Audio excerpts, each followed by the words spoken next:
Well, congratulations on the new album, The Bridge. As I was listening to it, as a lot of people I think would agree, it feels like the quintessential album for a time when the world is facing a lot of existential crises, and also where a lot of people that I know are feeling a lot of free floating anxiety.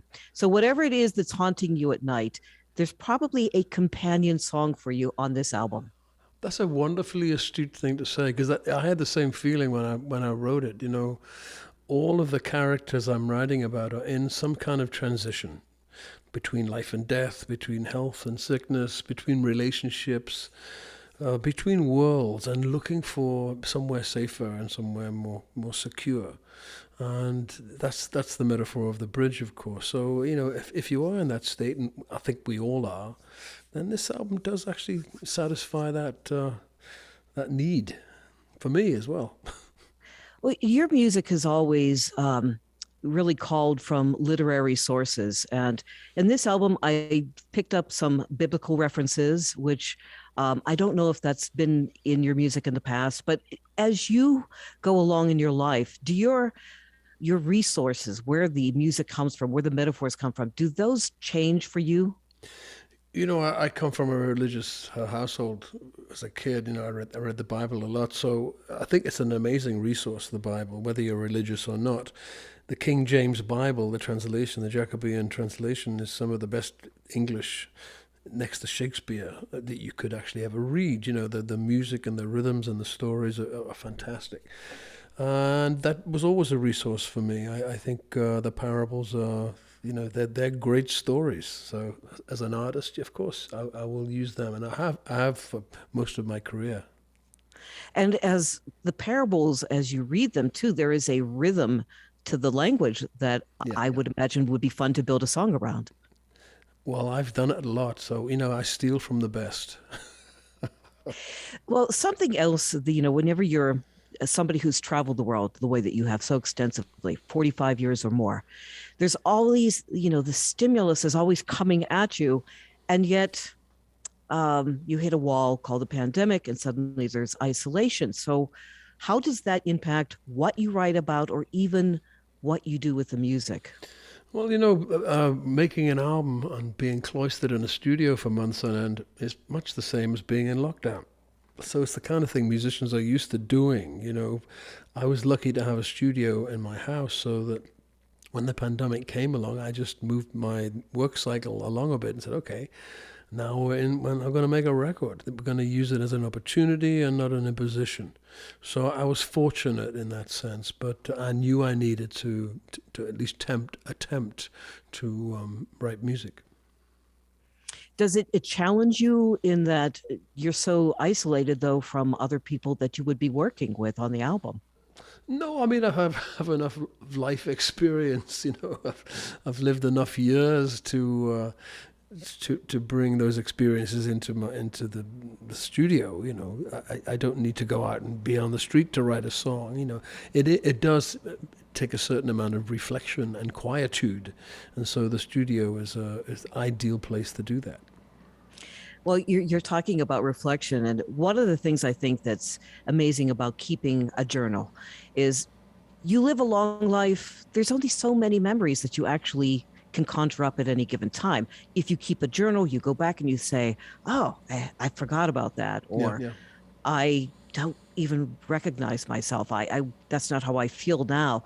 As an artist creating songs, that's your journal. When as you look back on your career, are there songs that you look at now and you say, "I don't relate to that. I could not do that song again in concert." I do. I love to sing old songs that I could have written 45 years ago, even longer, and give them the same energy, the same passion, the same curiosity about them that I would have if I'd written them this afternoon. That's my job. And hearing myself make musical decisions as a young man, I think, wow, how did I know that? I don't know how I knew that. It was some kind of instinct. It's intriguing. I probably write them slightly different now, but no, I'm not ashamed of my juvenilia, I think the word is. So you mentioned, the things that you wrote then and how you would write it now. When you're young and you're talking about love, you're basing it on the experience that you've had, or maybe the experience you have not yet had.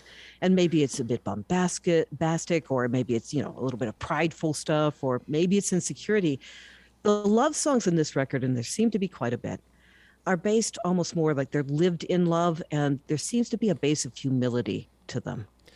I'm old enough to have experienced the whole spectrum of emotions related to love, from the highest joy to the lowest misery. And I think when you're 16, you tend to write about love. You're writing about the love that you've heard in other songs. But, you get to my age, you've actually lived all of these experiences. And so there's a richness there, and there's a knowing wink, if you like. Things aren't so bad, really, when you think about it. Well, you have the title track, the album, the bridge.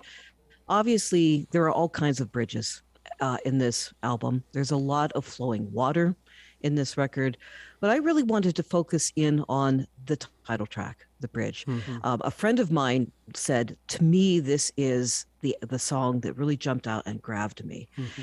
And as I listened to it, I found myself getting very emotional. And I want to know about that song and what that means to you. I mean, I have my own impression of it, but I'm curious about where that song comes from and what it means to you. It was the last song I wrote of this series, and I realized that was the connective tissue between all the songs. As I say, everyone's in transition. Everyone's looking for a road to the future, a pathway. And the bridge, of course, is a wonderful metaphor. It's not made of iron or steel. We don't know quite where it is, but we're all looking for it. It's a spiritual bridge that all of us need right now, because we're all in crisis. We're in the pandemic. We have a political crisis. We have a climate crisis, and it's impinging on all of our sanity. We need a bridge of some kind. This song, though, seems to be about perhaps a final bridge to cross. Of course it is. And we're all heading towards it, whether we like it or not.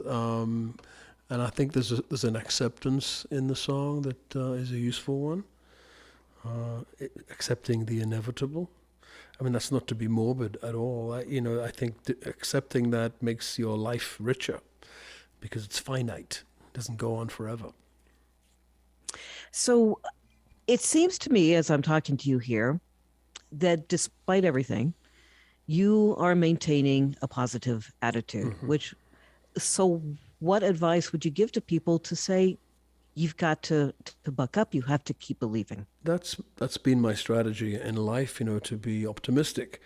Even though the window of opportunity is closing, you can still be optimistic, because the other strategy is self-fulfilling. I think you have to be optimistic. Things can change, things can get better, and I believe they will. But we just have to be resilient. And the last question here is, songs create their own life when they go on stage and there's an audience in front of you. You've Mm-hmm. not had that opportunity, although you are beginning to work back towards the stage. I could imagine that is something that might change these songs a little bit. It does. It does. Yeah, I meet people a lot at gigs, and they say, that song you wrote, it's about this. They give their interpretation, and I never ever contradict them, even if I think it's completely the opposite of what I think, because there's a richness there. They'll point out something that you hadn't noticed before, a metaphor that you hadn't thought of. So yeah, songs have their own life, and I always like songs to have a utility beyond just my amusement. That they can have a place in society. They can be useful. Well, I would love to say that I'd like to shake your hand and thank you for the music. Since I can't shake your hand, I'll just have to say thank you for the music. Thanks, Rosemary.